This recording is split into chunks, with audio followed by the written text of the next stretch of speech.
Hello guys, welcome on your YouTube channel Compedia. Compedia provides the questions of a continuous examination hall series. When the aspirants attempt question at the time of the examination hall, there are some minute confusion in their mind. For this confusion, Compedia have solution to provide the purified version of the gist of the crux of the NCERT of the concerned folder in the Political Constitution. Nowadays, Compedia solve UPSC CSC PT 2023 examination which had held on 28/5/23 GS1 paper हम solve कर रहे थे। कुछ question हमने कर दिए थे। मैं सोच रहा हूँ कि पूरा पेपर ही सॉल्व करा दूँ आपको CSC का, तो धीरे धीरे धैर्य रखे रहिएगा। रोज कुछ कुछ क्वेश्चन देखिए, पूरा डिस्क्राइब करके मैं पढ़ा रहा हूँ, तो कुछ कुछ क्वेश्चन मैं करूँगा। 100 क्वेश्चन आते हैं CSC PT में, GS फर्स्ट में, तो मैं उसको सारे क्वेश्चन करा दूंगा धीरे धीरे। देखिए क्वेश्चन आया हुआ है हिस्ट्री का, निम्न में से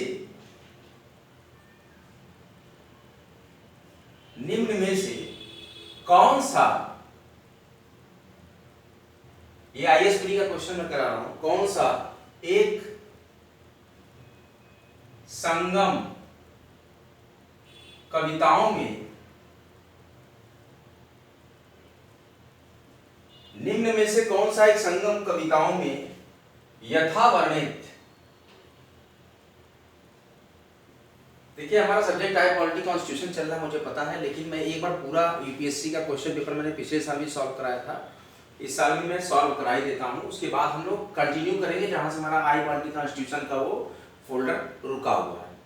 तो हम अभी यूपीएससी GS1 पेपर को सॉल्व करने के बाद जितना भी दिन हमें 6 दिन 7 दिन 5 दिन 8 दिन जो भी लग जाए, क्योंकि एक सिनेरियो मिल जाता है क्वेश्चन पैटर्न का, जो कि ये भारत की सबसे बड़ी परीक्षा है, तो इसका जो आप देख लेंगे सोल्यूशन, तो क्वेश्चंस का आपको आइडिया लग जाएगा अपकमिंग एग्जामिनेशंस के लिए। इसलिए हमें जरूरी है ये सारे क्वेश्चंस करना। निम्न में से कौन सा एक संगम कविताओं में यथावर्णित बट किरुतल, बट किरुतल टर्मिनोलॉजी क्या है, बट किरुतल की प्रथा, निम्न में से कौन सा एक संगम कविताओं में यथावर्णित बट किरुतल की प्रथा को स्पष्ट करता है।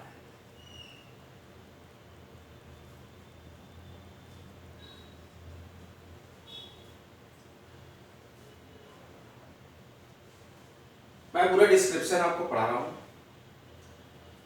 इसमें देख लेते हैं, क्वेश्चन तुम देख ही लेंगे, लेकिन आप पूरा डिस्क्रिप्शन ही देख लीजिए, उसके बाद आप ट्रैक कर लीजिएगा क्या है इसका मतलब। आंसर देखिए,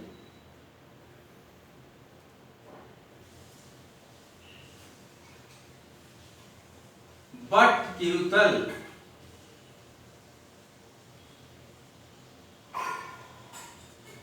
एक परंपरा है। बट किरुतल क्या है, एक परंपरा जिसके तहत, बहुत ध्यान से सुनिएगा, बट किरुतल एक परंपरा है जिसके तहत पराजित शासक, क्या होता है, जिसके तहत पराजित शासक उपवास द्वारा, देखिए प्राचीन काल में शासकों का पराजित हो जाना बहुत ही निर्लज्जता और बहुत ही खेद का विषय था, बहुत ही अपने आप को ग्लानि महसूस करते थे। तो हमारा क्वेश्चन है कि निम्न में से कौन सा एक संगम कविताओं में यथावर्णित बट किरुतल की प्रथा को स्पष्ट करता है। हमारा क्वेश्चन है बट किरुतल की प्रथा को स्पष्ट करना है, तो बट किरुतल या बद किरुतल, ठीक है, ध्यान दीजिए, बट किरुतल या बद किरुतल दोनों नाम से मिल सकता है। तो बद किरुतल एक परंपरा जिसके तहत पराजित शासक उपवास द्वारा, उपवास का मतलब व्रत जो रहते हैं, अपने निकट संबंधियों, अपने निकट संबंधियों के साथ, पराजित शासक उपवास द्वारा अपने निकट संबंधियों के साथ आनुष्ठानिक आत्महत्या करते हैं। आनुष्ठानिक आत्महत्या करते थे। यही था बत की रुतल या बट की रुतल।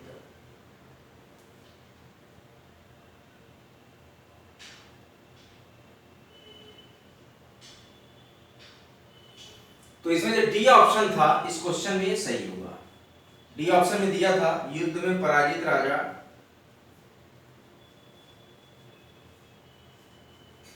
इस क्वेश्चन में दिया था युद्ध में पराजित राजा का आमरण अनशन कर आनुष्ठानिक मृत्युवरण करना, अनुष्ठानिक मृत्युवरण करना।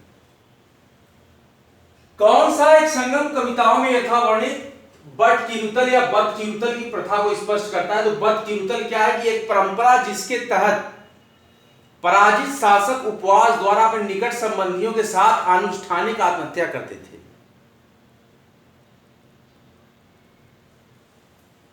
तो हमारे पास ऑप्शन था डी इस क्वेश्चन में कि युद्ध में पराजित राजा का आमरण अनशन कर आनुष्ठानिक मृत्यु का वर्णन करना। तो डी ऑप्शन इस क्वेश्चन में सही होगा। अब मैं इसको मिटा रहा हूं, अगला क्वेश्चन हम लेते हैं। देखिए जितने भी इंपॉर्टेंट क्वेश्चंस हैं सेल सर्विसेज एग्जामिनेशन पीटी के, जीएस1 के, वो सारे हम देख लेते हैं धीरे धीरे करके इस हफ्ते के अंदर अंदर। इस एक हफ्ते में हम ये थोड़ा सा कार्य करेंगे ताकि हमें आइडिया लगेगा किस तरीके से क्वेश्चन आ रहे हैं। अब देखिए एक प्रश्न आया है क्वेश्चन पेपर में सीएससी पीटी के, भारतीय इतिहास के संदर्भ में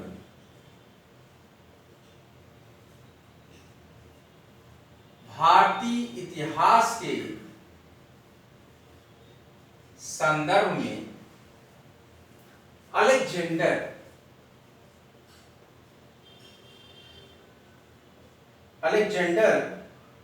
री और A.H. लॉन्गहर्स्ट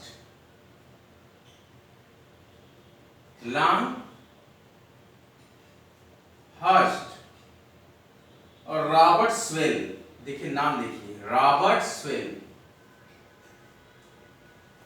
और जेम्स बर्गेस। कौन है? जेम्स बर्गेस और वाल्टर इलियट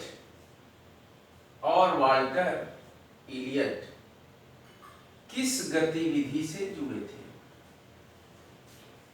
ध्यान दीजिएगा, किस गतिविधि से जुड़े थे। ये 28 मई को जो पेपर हुआ था सीएससी पीटी का, उसका हम जीएस1 सॉल्व कर रहे हैं। भारतीय इतिहास के संदर्भ में Alexander Rea, A.H. Longhurst, Robert Sewell, James Burgess और वाल्टर इलियट किस गतिविधि से जुड़े थे? अब इसका आंसर मैं आपको बता रहा हूं। हाँ, तो इसमें हमारे पास जो ऑप्शन है वो मैं बता देता हूं। ऑप्शन पहला मिला है हमें पुरातात्विक उत्खनन, दूसरा ऑप्शन हमें मिला है यहाँ क्वेश्चन पेपर में औपनिवेशिक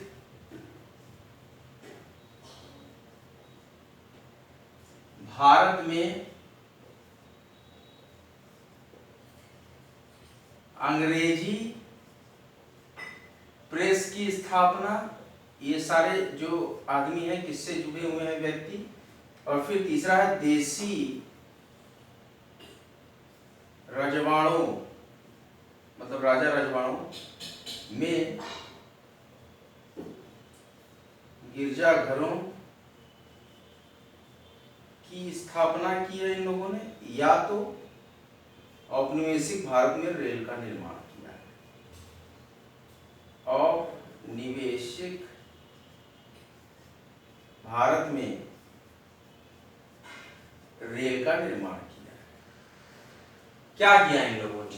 भारतीय इतिहास के संदर्भ में Alexander Rea, A.H. Longhurst, Robert swell और जेम्स बर्गेस और वाल्टर इलियट किस गतिविधि से जुड़े थे? क्या ये पुरातात्विक उत्खनन से जुड़े थे? पहला ऑप्शन हमारा सुन लीजिए, क्या यह पुरातात्विक उत्खनन से जुड़े थे? दूसरा ऑप्शन है औपनिवेशिक भारत में अंग्रेजी प्रेस की स्थापना की थी उन्होंने। तीसरा ऑप्शन है देसी रजवाड़ों में गिरजाघरों की स्थापना की थी इन चारों लोगों ने, या तो औपनिवेशिक भारत में रेल का निर्माण किया था इन लोगों ने। आपको ऑप्शन बताना है कि कौन सा ऑप्शन सही है।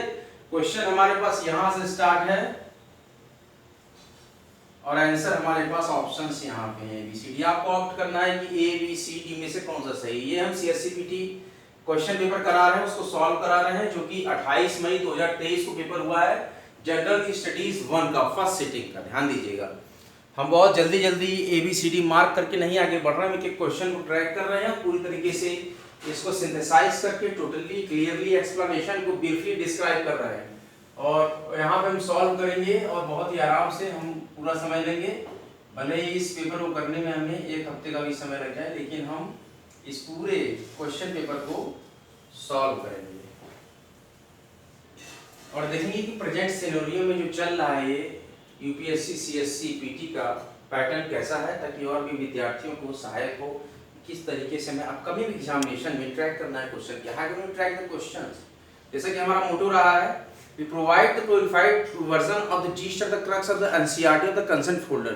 तो पूरा हम बताएंगे कि किस तरीके से आप इसको अप्रोच करेंगे। तो भारतीय इतिहास के संदर्भ में Alexander Rea, A.H. Longhurst, Robert Sewell, James Burgess, Walter Elliot किस गतिविधि से जुड़े थे? क्या ये पुरातात्विक उत्खनन से जुड़े थे, या औपनिवेशिक भारत में अंग्रेजी प्रेस की स्थापना से जुड़े थे, या देसी रजवाड़ों में गिरजाघरों की स्थापना से जुड़े थे, या औपनिवेशिक भारत में रेल के निर्माण से संबंधित थे? देखिए, इसमें जो हमारे पास डिस्क्रिप्शन बहुत ही ब्रीफली और बहुत ही नाइसली तरीके से यहाँ पर परफॉर्म किया गया है, ये है कि जेम्स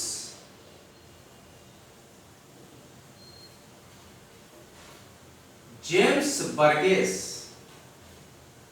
ने दक्षिण भारत, कहां पर? दक्षिण भारत के अमरावती,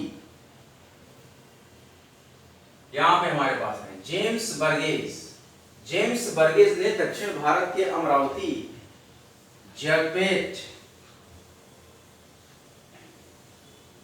ये सब जगहों का नाम है, जगपेट, चालुक्य मंदिर, ध्यान दीजिएगा, चालुक्य मंदिर जो कि धारवाड़ में है, किस जगह पे है? धारवाड़ में है, और महाबलीपुरम, ध्यान दीजिएगा, जो बताया जा रहा है महाबलीपुरम, हम्पी का सर्वेक्षण कराया। और किसका? हम्पी का सर्वेक्षण कराया जेम्स बर्गेस ने।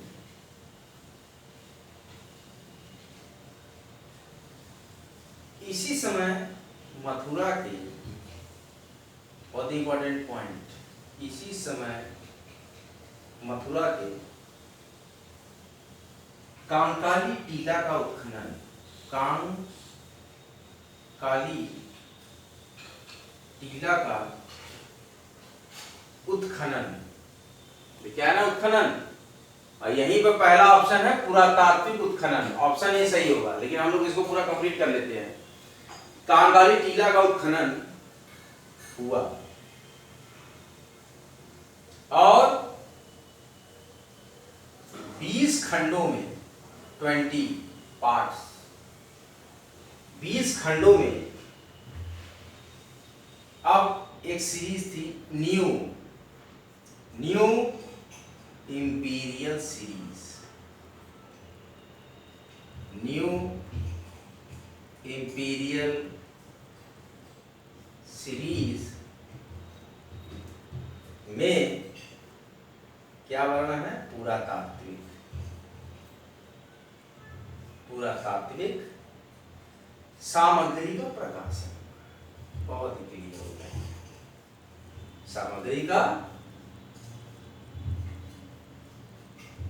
प्रकाशन हुआ, बहुत ही नाइसली एक्सप्लेनेशंस। जेम्स बर्गेस ने दक्षिण भारत के अमरावती, जगपेट, चालुक्य मंदिर जो कि धारवाड़ का है, महाबलीपुरम और हम्पी का सर्वेक्षण कराया। इसी समय मथुरा में कांकाली टीला का उत्खनन हुआ और 20 खंडों में न्यू इंपीरियल सीरीज, कौन सी न्यू इंपीरियल सीरीज में पुरातात्विक सामग्री का प्रकाशन किया गया। तो यहां पर सबसे पहला ऑप्शन सही होगा, पुरातात्विक उत्खनन से संबंधित है Alexander Rea, A.H. Longhurst, Robert Sewell, James Burgess और वॉल्टर इलियट। आगे बढ़ते हैं और भी क्वेश्चंस को लेते हैं। हम सॉल्व कर रहे हैं 28 में 23 CSE PD examination question paper solve by कॉम्टेरिया वाली चैनल।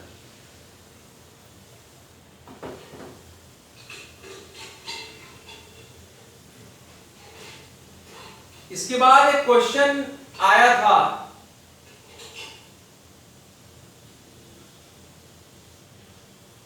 नागार्जुनी कोंडम, नागार्जुनी कोंडा, नागार्जुनी कोंडा स्तूप के बारे में, इसको एक्सप्लेन कर देते हैं। What do mean by Nagarjuni Konda stupa? ईसा की प्रारंभिक शताब्दियों, ईसा की प्रारंभिक शताब्दियों में निर्मित, कितना पुराना है ध्यान दीजिए, ईसा की प्रारंभिक शताब्दियों में निर्मित, किस शताब्दी में निर्मित थी ये? ईसा की प्रारंभिक शताब्दियों में निर्मित। और इसकी स्थिति क्या है, कहां अवस्थित है, इसके बारे में जानना बहुत जरूरी है। स्थिति है हमारी नागार्जुनी कोंडा स्तूप की, ये श्री पर्वत पर है। कहां पे है? श्री पर्वत पर है, जो कि गुंटूर आंध्र प्रदेश में है। गुंटूर डिस्ट्रिक्ट में, एपी का मतलब आंध्र प्रदेश। और नागार्जुनी कोंडा स्तूप की खोज किसने की है, ये पूरा डिस्क्रिप्शन मैं आपको दे दे रहा हूं। नागार्जुनी कोंडा स्तूप की खोज हुई है 1926 में। किस ईयर में हुई है? 1926 में हुई है। और इसको खोजा है ईस्वी में, 1926 ईस्वी में हुआ है। और इसको खोजा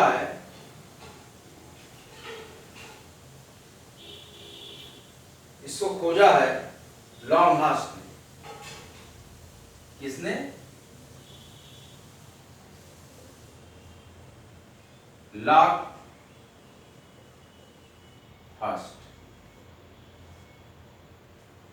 लॉन्गहर्स्ट ने खोजा है।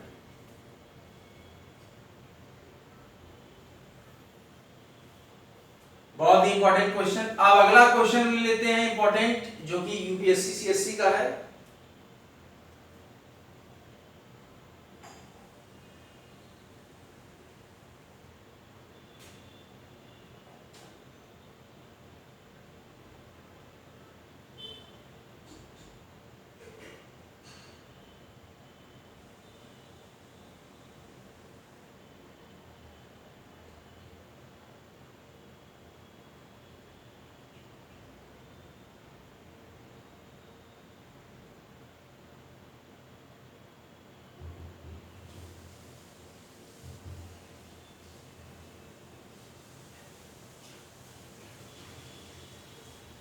दिया है बेस नगर शैव गुफा मंदिर।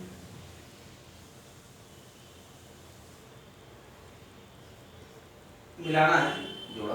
भाजा बौद्ध गुफा मंदिर,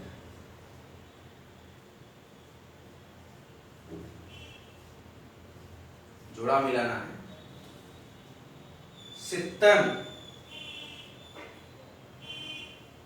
वासल जैन गुफा मंदिर। अब बताइए इसमें से क्या कहा है?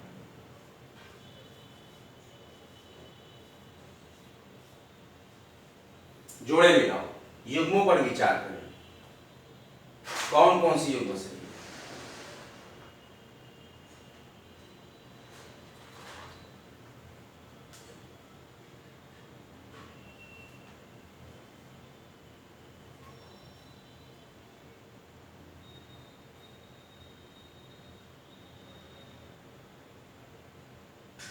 देखिए बेस नगर का जो है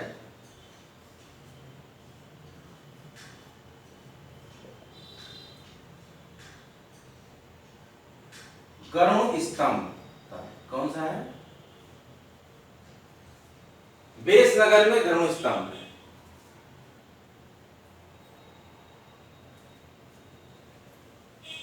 एक विदिशा को बोलते हैं इसको, बेस नगर कहाँ है, विदिशा, विदिशा जानते हैं आप सर, प्राचीन में विदिशा, तो यहाँ गरुण स्तंभ है, जिसको कि कनिंघम ने खोजा था।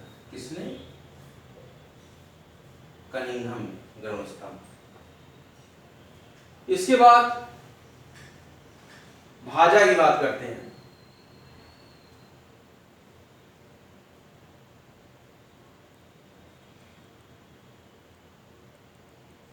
हीनयान युग की बात अगर करें, हीनयान युग, बेस नगर हो गया, विदिशा का था ये गरुण स्तंभ। हीनयान युग की चर्चा करें, इसमें चैत्यगृह, 8 चैत्यगृह थे। कौन थे, हीनयान में 8 चैत्यगृह का वर्णन किया गया है। हीनयान युग में 8 चैत्यगृह का वर्णन किया गया है, जिसमें भाजा है।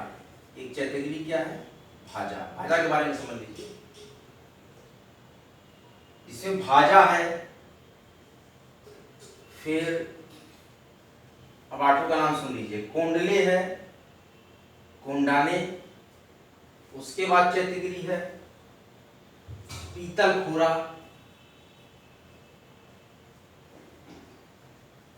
क्लियर हो रहा होगा आपको, चैत्यगृह की बात की गई है।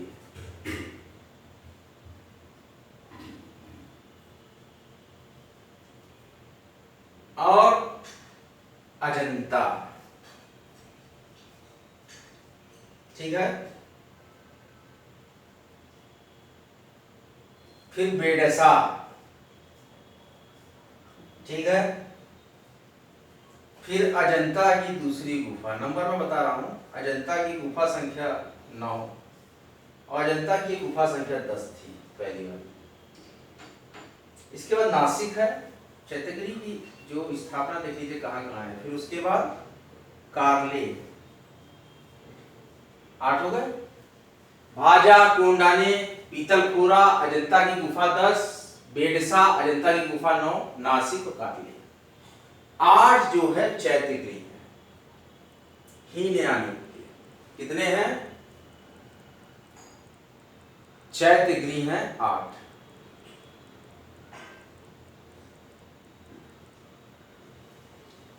भाजा के बारे में समझते हैं, भाजा है क्या, अभी मैं इसे मिटा दे रहा हूं, फिर हम भाजा के बारे में पूरा डिस्कस कर लेते हैं।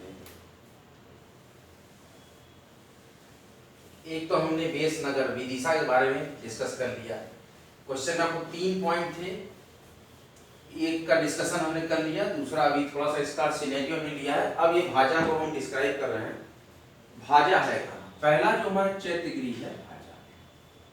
क्वेश्चन आ गया तो आइए थोड़ा सा डिस्कशन कर लेते हैं। ये पूना में है, महाराष्ट्र में, कहाँ पे है, भाजा पूना में है, महाराष्ट्र में।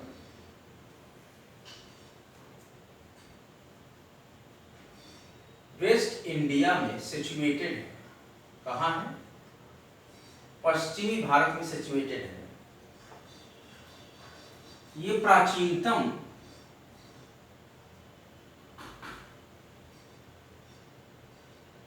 चैत्यगृह और विहार है। क्या है, प्राचीनतम चैत्यगृह व विहार। अब विहार में पूछेगा, विहार क्या होते थे, विहार स्थल होते थे, हमारे बौद्ध धर्म में आप जानते होंगे विहार स्थल होते थे, तो विहार है। और 22 गुहाएं हैं, कितनी गुहाएं हैं भाषा में, 22 गुहाएं हैं।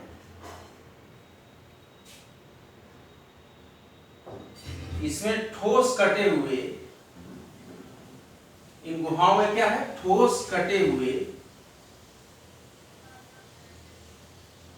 14 स्तूपों का समूह है। बहुत बढ़िया डिस्क्रिप्शन है।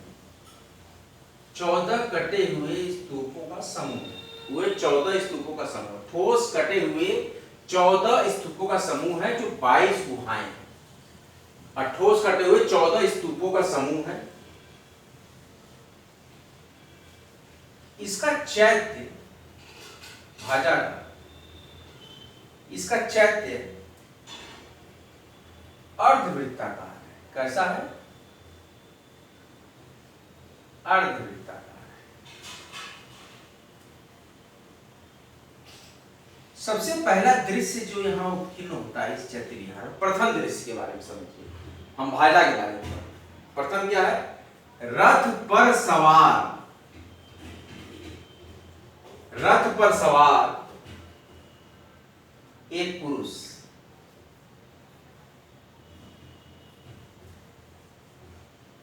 दो अनुचरों के साथ,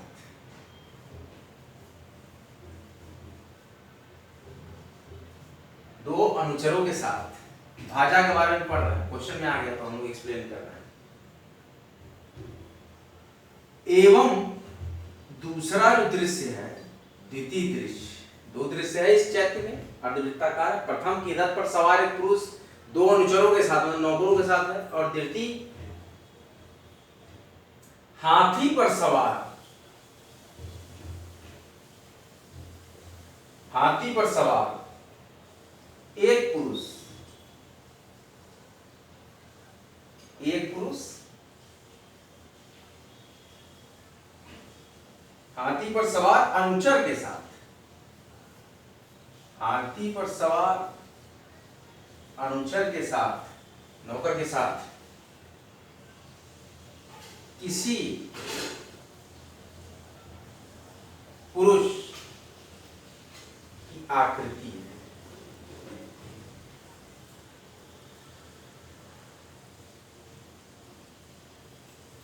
और इन्हें कई लोग सूर्य और चंद्र की आकृति मानते हैं। कई विद्वान क्या मानते हैं? सूर्य और चंद्र की आकृति मानते हैं।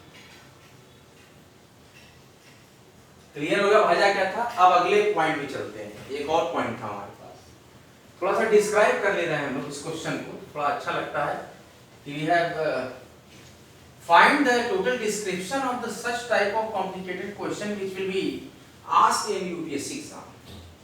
थोड़ा सा कॉन्फिडेंस बढ़ जाता है। इसके बाद हमारे पास एक और टर्मिनोलॉजी है,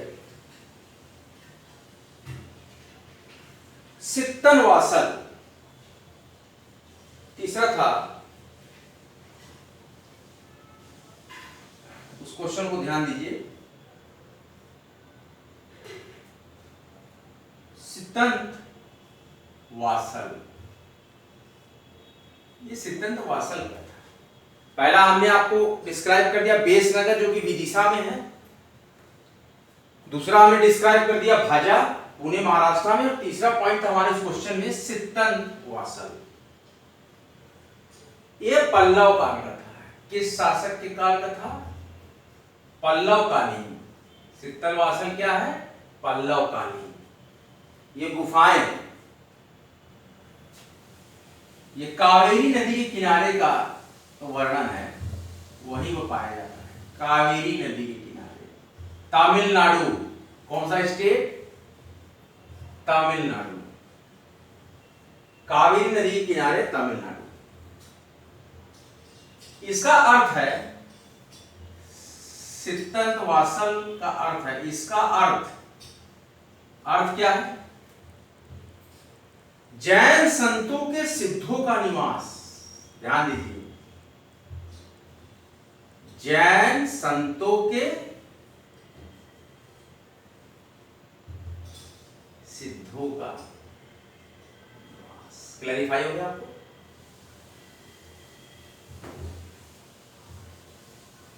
क्वेश्चन आपको क्लैरिफाई हो गया? तीनों मैंने आपको एक्सप्लेन कर दिया। अब अगला क्वेश्चन लेते हैं। भाजा भी कर दिया हमने, चैत्र को भी किया और इसको भी किया।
एक और क्वेश्चन बहुत ही कॉम्प्लिकेटेड आया है सीएससी पीटी में। क्वेश्चन हम ले रहे हैं, धान्य कटक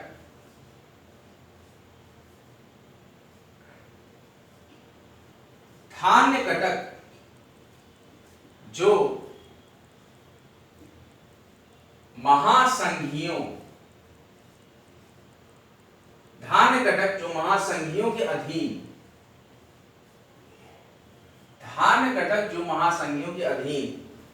एक प्रमुख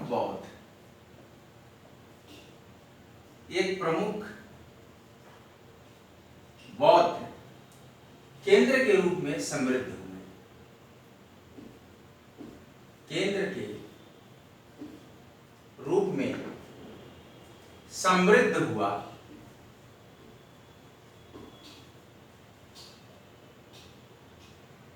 निम्न में से किस, अब देखिए ऑप्शन होगा, निम्न में से किस एक क्षेत्र में अवस्थित था?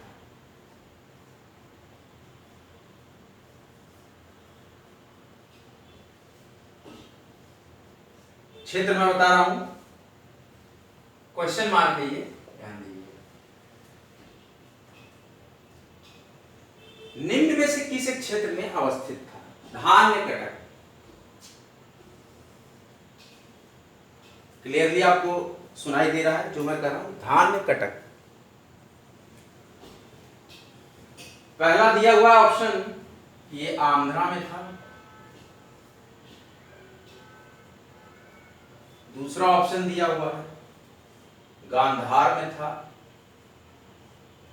तीसरा ऑप्शन दिया हुआ है कलिंग में था ये। चौथा ऑप्शन दिया हुआ है मगध में था। देखिए बौद्ध धर्म से संबंधित धान्य कटक जो महासंघियों के अधीन एक प्रमुख बौद्ध केंद्र के रूप में समृद्ध, एक प्रमुख बौद्ध केंद्र के रूप में समृद्ध हुआ, समृद्ध, संपन्न और चर्चित। निम्न में से किसी क्षेत्र में अवस्थित था? क्या वो आंध्रा में था? क्या वो गांधार में अवस्थित था? क्या वो कलिंग में अवस्थित था? क्या वो मगध में अवस्थित था?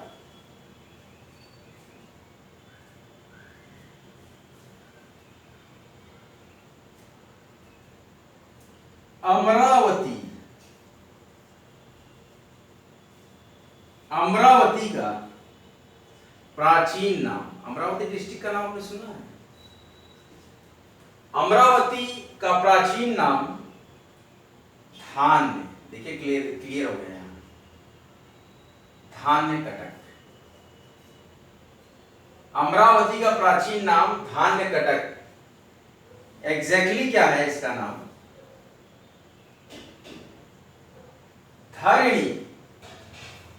धरणी कोट। अमरावती का प्राचीन नाम धान्य कटक या धरणी कोट मिलता है।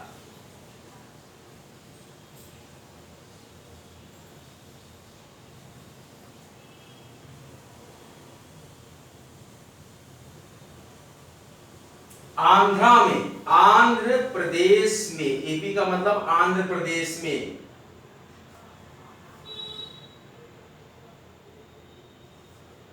अमराराम या अमरेश्वर, ध्यान दीजिए, अमराराम या अमरेश्वर का प्रसिद्ध, ये तो आप गए होंगे यहां पर, अमरेश्वर का प्रसिद्ध शैव तीर्थ, शैव तीर्थ ही अमरावती के नाम से फेमस, अमरावती नाम से प्रसिद्ध। अब ये भी क्लियर हमने कर दिया कि अमरावती क्या है, प्रसिद्ध है। और अमरावती का प्राचीन नाम धान्यकटक या धरणीकोट मिलता है। तो यहां पे सबसे पहला वाला ऑप्शन धान्यकटक, जो महासंघियों के अधीन एक प्रमुख बौद्ध केंद्र के रूप में समृद्ध हुआ, निम्न में से किस क्षेत्र में अवस्थित था? आंध्र में, गांधार में, कलिंग में कि मगध में? तो ये आंध्र में अवस्थित था। अमरावती का प्राचीन नाम धान्यकटक या धरणीकोटी मिलता है। आंध्र प्रदेश में अमराराम या अमरेश्वर का प्रसिद्ध शैव तीर्थ ही अमरावती नाम से प्रसिद्ध है। अमराराम या अमरेश्वर का प्रसिद्ध शैव तीर्थ, देखिए बहुत इंपॉर्टेंट यहां से इंफॉर्मेशन निकल कर आई। अमराराम या अमरेश्वर का प्रसिद्ध शैव तीर्थ ही अमरावती नाम से प्रसिद्ध है। आज का लेक्चर यहीं तक, और भी प्रश्नों को हम लेंगे। बने रहिए, जमे रहिए आपके अपने महत्वपूर्ण एजुकेशनल वाईटी चैनल कॉम्पटेरिया पर। कॉम्पटेरिया यूट्यूब चैनल आपको कैसा लगता है लिखिए कमेंट बॉक्स में, कमेंट कीजिए। ये UPSC CSC IAS pre examination which had held on 28/5/23 का ये महत्वपूर्ण सीरीज, जो कि हम पूरे क्वेश्चंस को डिस्कस कर रहे हैं हर तरीके से। कल हमने कुछ क्वेश्चन डिस्कस किए फाइनेंस से, बैंकिंग से, उसके बाद हमने इन्वायरमेंट इकोलॉजी बायोडाइवर्सिटी से भी कुछ क्वेश्चन लिए, उसके बाद हमने ज्योग्राफी के भी बहुत ही अच्छे मैपिंग क्वेश्चंस को डिस्क्राइब किया, एलैबोरेट किया पूरा मैप के माध्यम से। उसके बाद आज हम एंशिएंट हिस्ट्री के बहुत ही बेहतरीन क्वेश्चन और शैव धर्म, बौद्ध धर्म, जैन धर्मों के कुछ क्वेश्चंस के पूरे डिस्क्राइब पोर्टफोलियो के साथ आपके समक्ष यहाँ प्रस्तुत हुए। तो आपको ये कैसा लग रहा है सीरीज, इसको बताइए। हम पूरा यूपीएससी का पेपर सॉल्व करा देंगे धीरे धीरे, कुछ दिन का समय लगेगा। सारे क्वेश्चन धीरे धीरे करके कलेक्ट कर रहा हूँ मैं, और सारे क्वेश्चन पे ब्रीफ डिस्कशन का एक महत्वपूर्ण प्लेटफॉर्म यहाँ पर कॉम्पटेरिया प्रस्तुत है। अगला लेक्चर लेके आपके समक्ष बहुत जल्दी प्रस्तुत होंगे। तब तक के लिए जय हिंद, जय भारत। वीडियो अगर अच्छा लगे वीडियो को लाइक कीजिए, शेयर कीजिए, कॉम्पटेरिया वाईटी चैनल को सब्सक्राइब कीजिए। Study hard, get success. जय हिंद।